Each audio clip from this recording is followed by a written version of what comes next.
Subscribe कीजिए हमारा channel और लेटेस्ट वीडियो नोटिफिकेशन के लिए इस बेल आइकॉन को प्रेस कीजिए और ऑल पे क्लिक कीजिए। Thank you. हेलो दोस्तों, welcome back to our YouTube channel Tilak academy. एक बार फिर से आपका बहुत बहुत स्वागत है। मैं ऋषभ पांचाल आपका स्वागत करता हूं। आज का जो पर्टिकुलर वीडियो है इसमें हम लोग पढ़ने वाले हैं मेंसुरेशन के आगे की कहानी। हमने ट्रायंगल तक का कल के वीडियो में आपको बता दिया था कि ट्रायंगल कितने प्रकार के होते हैं और कौन कौन से अलग अलग टाइप्स पे कैसे क्वेश्चन बनाए जाते हैं। ठीक है, अब मेरी बात सुनिएगा। अब हम बात करेंगे आज से नए फिगर की, जो कि होगा आयत। तो आज के चैप्टर में आयत और वर्ग हम कोशिश करेंगे निपटाने की। अगर आयत ले लेता है तो फिर आयत पे पूरा चले जाएंगे। तो आयत का मतलब होता है रेक्टेंगल, इंग्लिश में इसे कहा जाता है रेक्टेंगल। तो आयत होता क्या है? तो आयत सिंपली एक ऐसा फिगर होता है जिसमें आप चार साइड से मिलके बनता है। तो ये आपकी चार भुजाएं हो गई। Let suppose A B C D एक आयत है। अब इसकी खासियत क्या होती है कि इसमें एक लंबाई होती है जिसको एल कहा जाता है और एक चौड़ाई होगी जिसको हम कहते हैं बी। ठीक है, और आपको हमेशा ध्यान रखना है कि किन्हीं भी दो भुजाओं का अगर गुणनफल कर दिया जाए, मतलब दो साइड्स का मल्टीप्लिकेशन कर दें हम, तो वहां से एरिया निकल के आता है। तो अगर मैं यहाँ पे क्षेत्रफल का फॉर्मूला देखूं, इसके इंपॉर्टेंट फॉर्मूले देखूं, तो क्षेत्रफल जो होता है आयत का, जिसको बोलते हैं एरिया, तो एरिया ऑफ रेक्टेंगल की अगर बात करें, आयत के क्षेत्रफल की बात करें, तो आयत का जो क्षेत्रफल होगा वो होता है लंबाई इंटू चौड़ाई। ठीक है, इसका मतलब क्या होगा? लेंथ इंटू में ब्रेड्थ। ये आपको ध्यान रखना है। फिर दूसरी बात करते हैं किसकी, इंपॉर्टेंट, परिमाप की, कि आयत का परिमाप क्या होता है। परिमाप को आप अंग्रेजी में कहते हैं पेरीमीटर। तो जो पेरीमीटर होता है आयत का वो क्या होता है? मैंने आपको कल क्या बताया था कि किसी भी आकृति का अगर आपको पेरीमीटर निकालना है, मतलब होता है लेंथ ऑफ बाउंड्री। पेरीमीटर का अगर पूछे जाए क्या होता है, तो पेरीमीटर का मतलब क्या होता है मेरे दोस्त? Length of boundary. तो लेंथ देखें बाउंड्री की, अगर मैं यहाँ से दौड़ना स्टार्ट करूँ तो ए से बी तक जाऊँगा, बी से सी तक जाऊँगा, सी से डी तक जाऊँगा और डी से ई तक आऊँगा वापस। अब मुझे पता है कि अगर ये लंबाई L है तो ये भुजा भी L होगी, क्योंकि आयत एक ऐसी आकृति होती है जिसमें आमने सामने की भुजाएं बराबर होती है। तो अगर ये साइड L है तो ये भी L है, ये B है तो ये भी B है। तो टोटल अगर मैंने यहाँ से दौड़ना स्टार्ट किया, यहाँ गया, फिर यहाँ गया, फिर यहाँ गया, फिर यहाँ गया, मतलब लेंथ ऑफ बाउंड्री कवर की, तो कितना डिस्टेंस चला? तो आप बोलेंगे सर आपने जो डिस्टेंस चला है वो L प्लस यहाँ से यहाँ होगे तो B प्लस फिर यहाँ से यहाँ जाओगे तो फिर से L और फिर यहाँ से यहाँ जाओगे तो फिर से B, यानी कि सभी साइड्स का सम जो होता है वो परिमाप होता है। तो अगर यहाँ से मैं निकालूंगा तो L दो बार है तो ये हो जाएगा 2L और B भी दो बार है तो ये हो जाएगा 2B, और अगर आप 2 कॉमन ले लेंगे तो क्या हो जाएगा? L plus B। तो यहाँ से आयत का परिमाप का फॉर्मूला आपका निकल के आया, मतलब कि पेरीमीटर ऑफ रेक्टेंगल निकल के आया। वो कितना आया? वो फॉर्मूला आपका हिंदी में आप अगर लिखेंगे तो 2 इंटू लंबाई प्लस चौड़ाई। तो आपका सीधे फॉर्मूला बना 2 गुणित लंबाई प्लस चौड़ाई। ये आपको ध्यान रखना है। तो आपने दो चीज़ें देखी, क्षेत्रफल का फॉर्मूला हुआ लंबाई इंटू चौड़ाई, परिमाप का फॉर्मूला हुआ 2 इंटू लेंथ प्लस ब्रेड्थ, यानी कि 2 गुणित लंबाई प्लस चौड़ाई। I hope that is clear. अब जरा कुछ और बातें कर लेते हैं। अगर मैं इस कॉर्नर से इस कॉर्नर को मिला दूं, ये दो अपोजिट कॉर्नर को आयत के मिला दूं, यानी कि दो अपोजिट कॉर्नर को मैंने रेक्टेंगल के ज्वाइन कर दिया, तो इस पर्टिकुलर लाइन को हम लोग बोलते हैं विकर्ण। ये जो लाइन है ये विकर्ण कहलाती है। इसे इंग्लिश में कहा जाता है डायगोनल। तो ये लाइन को डायगोनल कहा जाता है।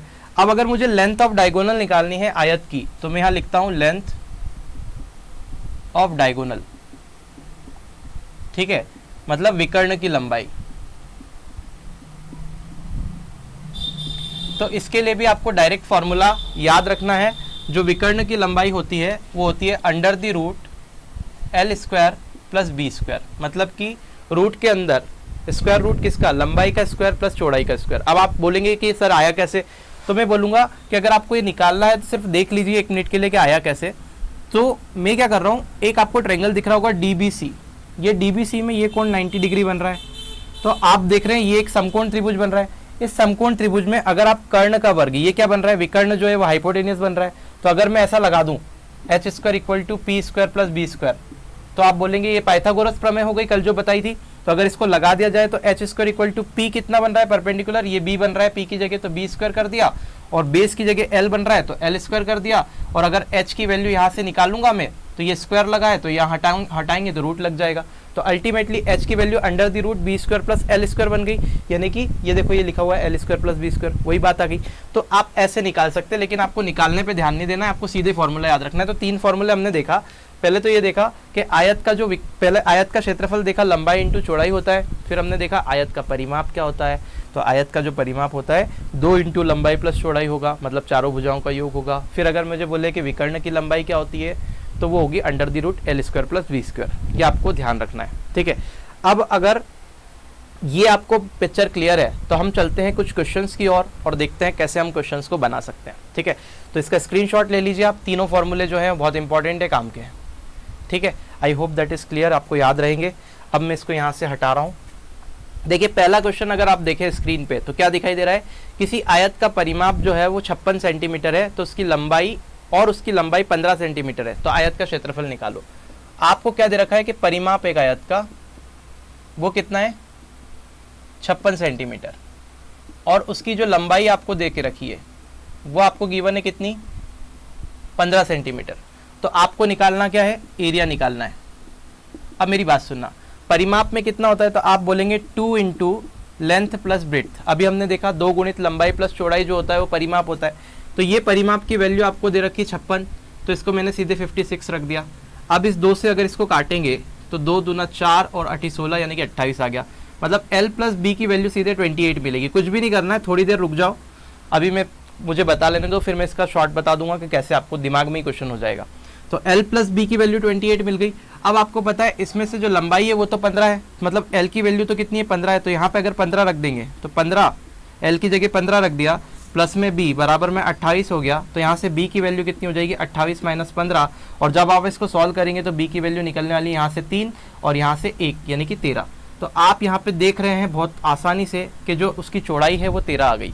अब आपसे क्या पूछा है सामने वाले ने ये बोला है कि उसका क्षेत्रफल निकालना है मुझे। तो जो एरिया होता है मेरे दोस्त, ये एरिया ये होता है लेंथ इंटू ब्रेड्थ। तो यहाँ फॉर्मूला लगाया लेंथ इंटू ब्रेड्थ, और लंबाई कितनी थी तो आप कहेंगे 15, और चौड़ाई कितनी थी तो आप बोलेंगे 13 आ गई।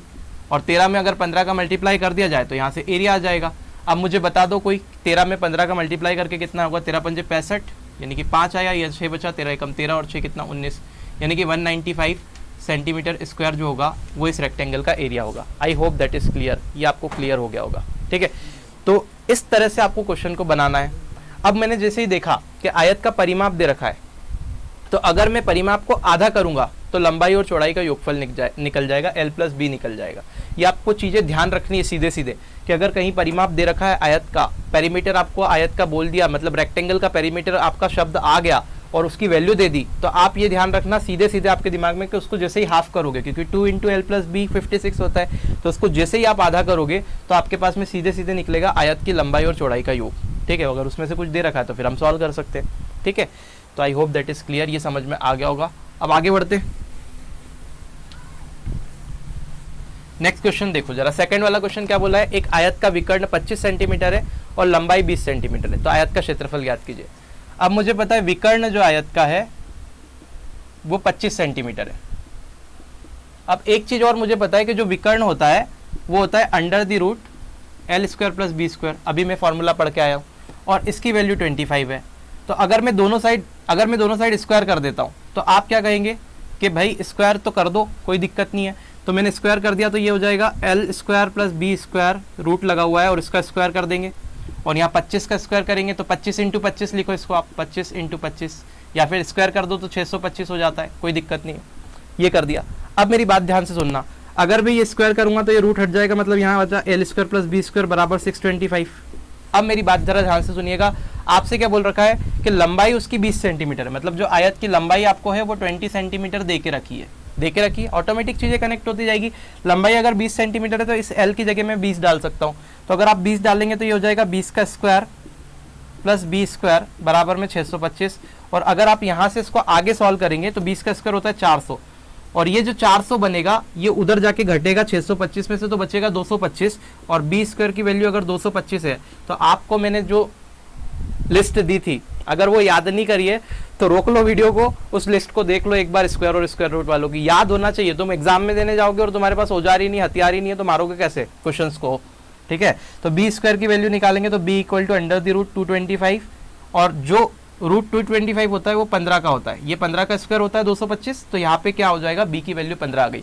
अब l की वैल्यू आपको पता है 20 है, b की वैल्यू आपको पता है 15 है, आपको क्या निकालना है, एरिया निकालना है। तो एरिया हमको पता है, दिमाग में रहनी चाहिए सारी चीजें। एरिया क्या होता है, एरिया आयत का होता है लेंथ इंटू ब्रेड्थ। लंबाई आपके पास में 20 है, चौड़ाई 15 है, दोनों का मल्टीप्लाई करेंगे 300 आ जाएगा, तो 300 सेंटीमीटर स्क्वायर जो होगा इसका एरिया होगा। बोलो बात समझ में आई।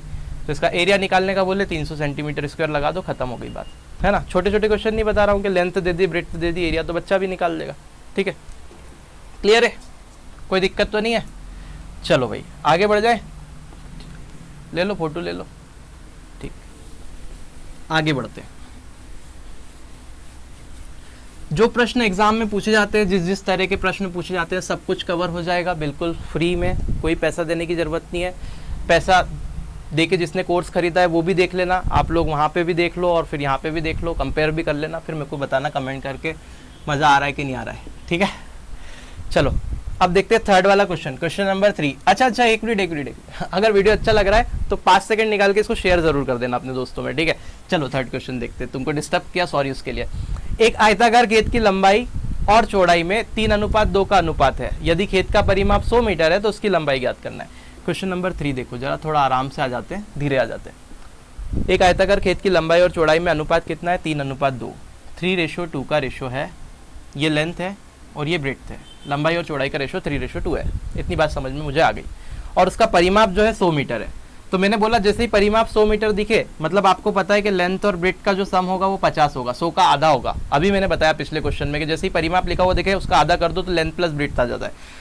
अब देखो दोनों का योग 50 है और आपको क्या करना है, लंबाई निकालना है। और लंबाई और चौड़ाई का रेशो 3:2 है। तो ये तो बच्चा वाला क्वेश्चन हो गया। रेशो में हमने पढ़ा है कि अगर एल और बी का सम करें, एल प्लस बी करें, तो यहाँ से मुझे एल प्लस बी कितना पार्ट मिल रहा है रेशो के अकॉर्डिंग, 3 और 2 5। तो आप बोलेंगे 3 और 2 को ऐड करें तो 5 मिल रहा है। और ये 5 जो है वो 50 के बराबर है, क्योंकि एल प्लस बी की वैल्यू ओरिजिनल वैल्यू 50 है। तो 5 की वैल्यू अगर 50 है मेरे दोस्त, तो 1 की वैल्यू कितनी होगी, तो आप बोलेंगे 1 की वैल्यू 10 होगी। और अगर 1 पॉइंट की वैल्यू 10 है तो 3 पॉइंट की वैल्यू 30 आएगी और 2 पॉइंट की वैल्यू 20 आएगी। और आपसे क्या पूछा है, लंबाई पूछी है, तो 3 पॉइंट थी तो 30 जो हो गई वो लंबाई हो गई, मतलब 30 मीटर आपकी लंबाई हो गई, खत्म, है ना। तो यहाँ से आंसर कितना आएगा, 30 मीटर, बात ही खत्म हो गई। आगे बढ़ जाते हैं, है ना। आगे क्वेश्चन देखते हैं नेक्स्ट वाला। अगर नेक्स्ट क्वेश्चन देखें तो किसी आयताकार हाल की चौड़ाई उसकी लंबाई की 3/4 है। अब बोला है जबकि फर्श का क्षेत्रफल 768 वर्ग सेंटीमीटर है, तो हॉल के लंबाई और चौड़ाई का अंतर आपको बताना। अच्छा क्वेश्चन है ये वाला, अच्छा है। देखो किसी आयताकार हॉल की चौड़ाई उसकी लंबाई की 3/4 है, मतलब आप देखो जो चौड़ाई दे रखी है आयताकार हॉल की, वो लंबाई की कितनी है, तो आप बोलेंगे लंबाई की 3/4 है। तो लंबाई का 3/4 का मतलब मल्टीप्लाई, तो चौड़ाई बराबर है किसके, लंबाई के 3/4 के। इतनी बात समझ में आ गई। अब इस लंबाई को उठा के यहाँ लेके आऊँगा नीचे, तो आप कहेंगे जैसे ही आप यहाँ से लाएंगे गुरुजी तो ये यहाँ से हट जाएगा, मतलब जो चौड़ाई हो गई वो 3 हो गई, चौड़ाई और लंबाई का रेशो यहाँ से आ गया। चौड़ाई 3 है और लंबाई 4 है, 3:4 का रेशो है। मतलब अगर मैं बात करूँ ब्रेड्थ और लेंथ का जो रेशो है वो 3:4 है आपके आयत का। इतनी बात समझ में आ गई। अब बोला इसका जो क्षेत्रफल है वो 768 सेंटीमीटर स्क्वायर है, तो हाल की लंबाई और चौड़ाई का अंतर आपको बताना है। अब देखो एरिया जो होता है वो कितना है, 768। अब मैंने बताया था एरिया जो होता है वो लेंथ इंटू ब्रेड्थ होता है। तो जब भी ऐसा मल्टीप्लिकेशन वाली कंडीशन बन जाती है कि दोनों को मल्टीप्लाई करना होता है, जब जोड़ना होता है तब तो हम सीधे पॉइंट ले लेते हैं, लेकिन मल्टीप्लाई करना होता है रेशो से एक्चुअल वैल्यू को निकाला जाता है। तो हम सपोज कर लेते हैं कि देखिए जरा ध्यान से, चौड़ाई और लंबाई का जो अनुपात है वो 3:4 है। तो एक्चुअल चौड़ाई कैसे निकाल सकता हूँ मैं, थोड़ा सा इधर लिखते हैं ताकि समझ में आ जाए। चौड़ाई और लंबाई का जो रेशो है वो 3:4 है, ठीक है। तो एक्चुअल चौड़ाई अगर मुझे निकालना है तो मैं क्या करूँगा, एक वेरिएबल लेके इसमें मल्टीप्लाई कर दूंगा। तो एक वेरिएबल का अगर इसमें मल्टीप्लाई मैं करूँ तो आप देख रहे हैं 3 का मल्टीप्लाई x, एक वेरिएबल लेता हूँ x, तो लंबाई आप चौड़ाई आप मान लेंगे 3x हो गई और लंबाई हो जाएगी 4x। बोलो क्लियर है क्या। तो एक्चुअल में लंबाई 4x है और चौड़ाई 3x है ना। ये मैंने वेरिएबल मल्टीप्लाई कर दिया तो एक्चुअल लंबाई चौड़ाई आ जाती है। आपको बताया था मैंने रेशो में सॉल्व करते। अब मुझे पता है एरिया जो होता है लंबाई इंटू चौड़ाई होती है, तो एरिया 768 है, तो ये कितना हो जाएगा 3x इंटू में 4x बराबर में 768। अब अगर मैं इसको मल्टीप्लाई करूँ तो ये 12x स्क्वायर बराबर में x into x x square होगा, 4 तिया 12, 12x² इक्वल टू 768। ये आपकी इच्छा नहीं है तो 12 को मल्टीप्लाई मत करो, इसको 3 इंटू 4 ही लिखा रहने दो। अब देखो अगर 3 से काटेंगे तो 3 दूना 6, 16 हो गया, 3 पंजे 15 और 3 छंग 18, और 4 से काटेंगे तो ये 16 टाइम में कट जाएगा क्योंकि 16 का स्क्वायर होता है। ठीक है, तो आप देखेंगे एक्स स्क्वायर की वैल्यू भैया 16 आ गई और x की वैल्यू कितनी आ गई, रूट 16 का मतलब 4। ठीक है, क्योंकि स्क्वायर 16 है तो रूट लेंगे तो यहाँ से स्क्वायर आ जाएगा, x हट जाए, स्क्वायर हट जाएगा, x आ जाएगा, और 16 का रूट लेंगे तो 4 आ जाएगा, मतलब x की वैल्यू 4 है। अगर x की वैल्यू 4 है तो यहाँ पटकेंगे तो 3x है, तो 3 और x की वैल्यू 4, तो 3 इंटू 4 ये 12 हो गया, और 4 इंटू 4 करेंगे तो ये 16 हो गया। इसका मतलब ये जो था ये आपका लंबाई था, तो लंबाई 16 हो गई, और ये जो था ये आपकी चौड़ाई थी, यानी कि चौड़ाई 12 हो गई। तो लंबाई 16 है और चौड़ाई 12 है, तो इन दोनों का आपको अंतर निकालना है, लंबाई और चौड़ाई का अंतर निकालना है। तो 16 में से 12 को निपटा दो तो बचेगा कितना, 16 माइनस 12 यानी कि 4 आएगा दोनों का अंतर। ये आपका आंसर है। बोलो, बात समझ में आई क्या, आ गई होगी। तो इस तरह से आपको क्वेश्चन को बनाना है। ठीक है, I hope that is clear. अगला लगा दो भाई।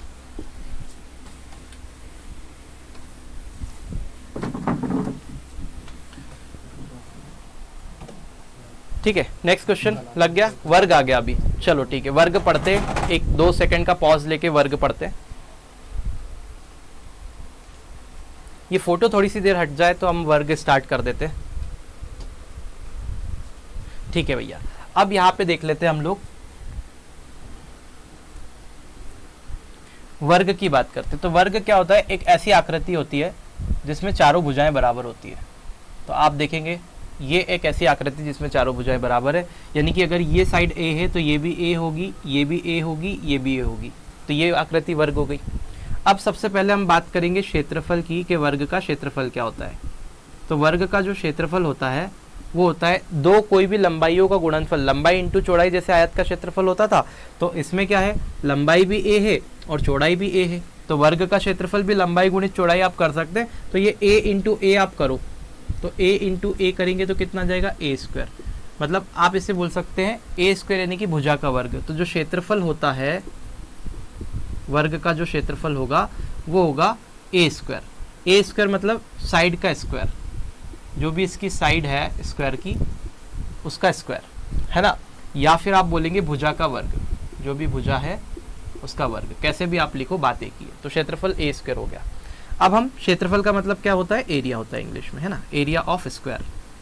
अब देखते हैं पेरीमीटर।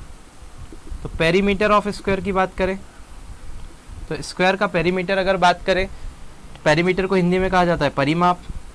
और मेरे दोस्त परिमाप जो होता है वो चारों भुजाओं का योग होता है, मतलब चारों साइड का सम होता है।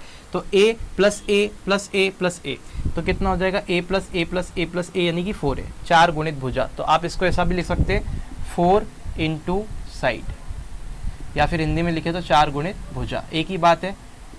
तो आपको सीधे सीधे फॉर्मूला याद रखना है कि वर्ग का अगर परिमाप बोले तो वो होगा 4a, और अगर वर्ग का क्या बोले, क्षेत्रफल बोले तो वो होगा भुजा का स्क्वायर यानी कि a स्क्वायर।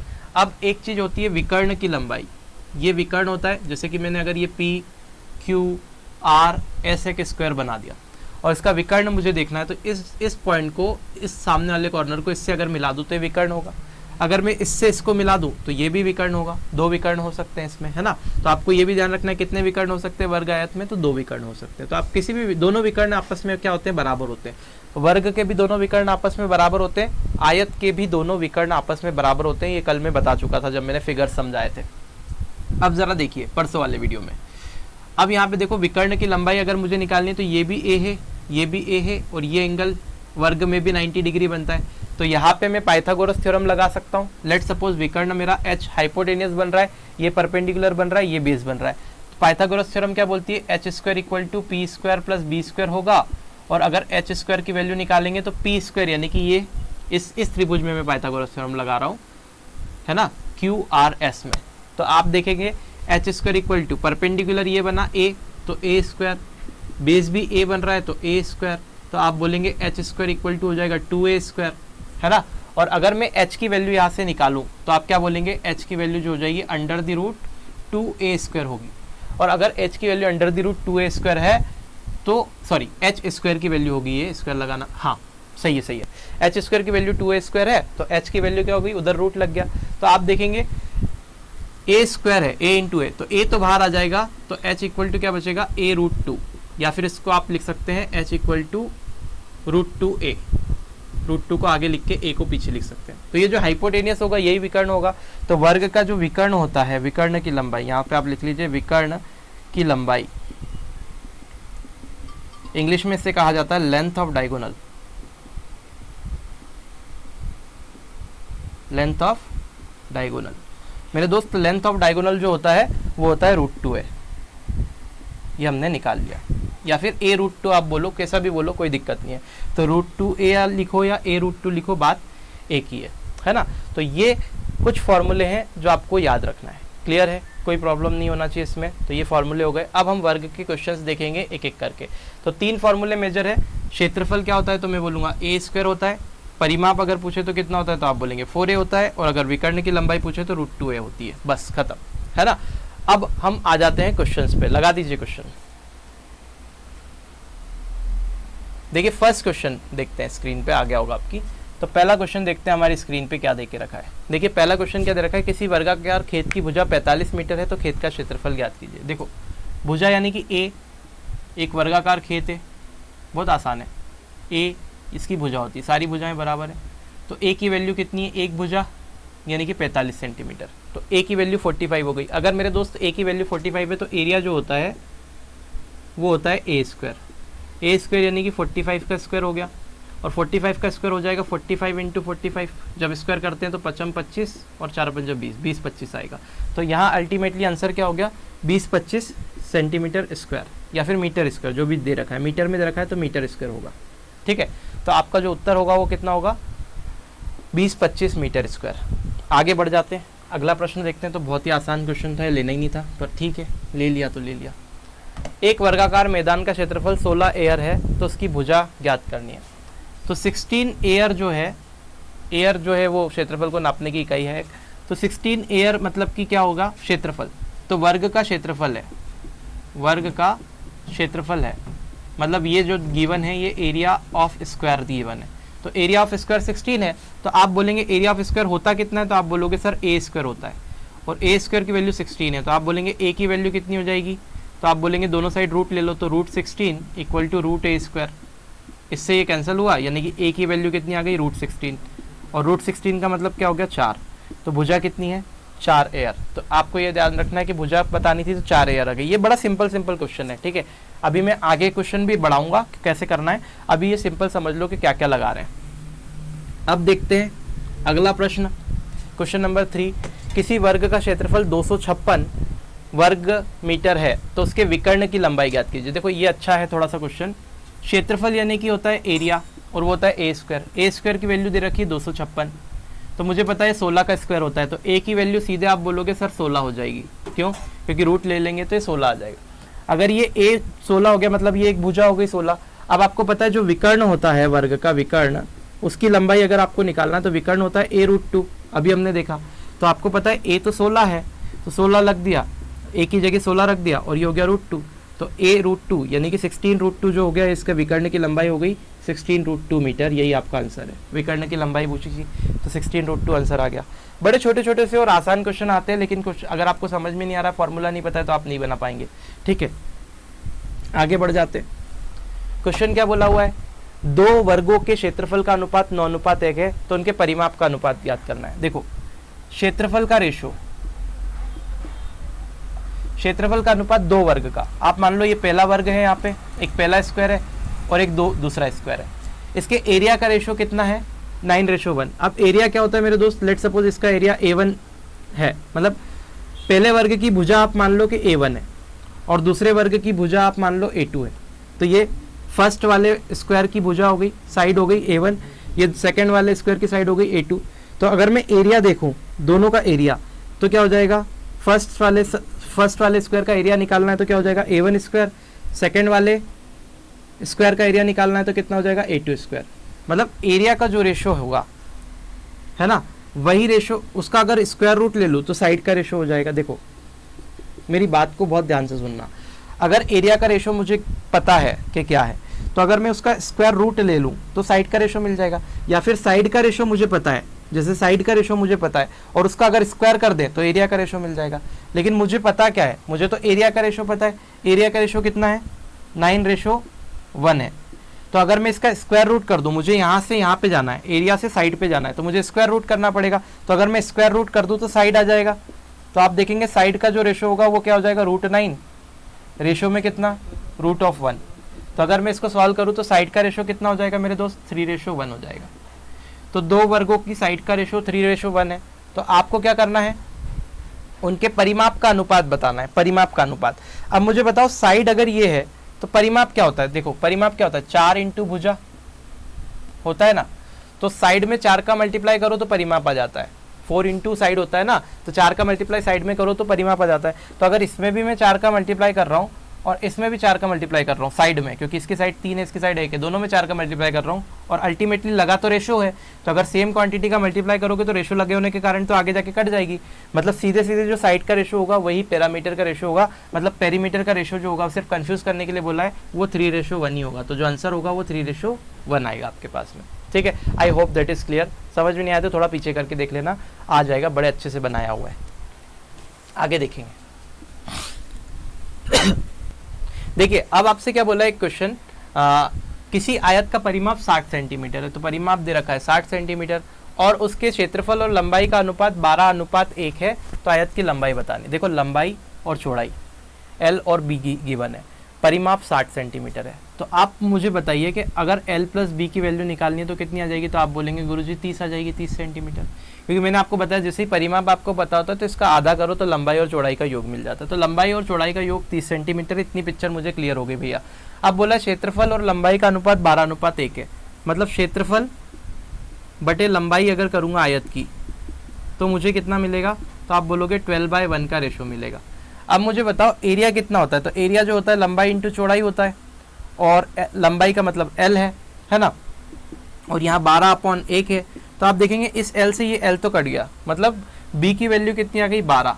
तो अगर मेरे दोस्त B की वैल्यू आप 12 रख देंगे तो L प्लस B आपको 30 पता है। तो अगर L प्लस B पता है 30 और B की वैल्यू 12 है, तो इस B की जगह अगर 12 रखूँगा तो L प्लस 12 की वैल्यू कितनी हो गई, 30, और L की वैल्यू यहाँ से 18 निकलेगी। तो आप ये जान पाए कि आयत की जो लंबाई है वो 18 है और जो चौड़ाई है वो 12 है।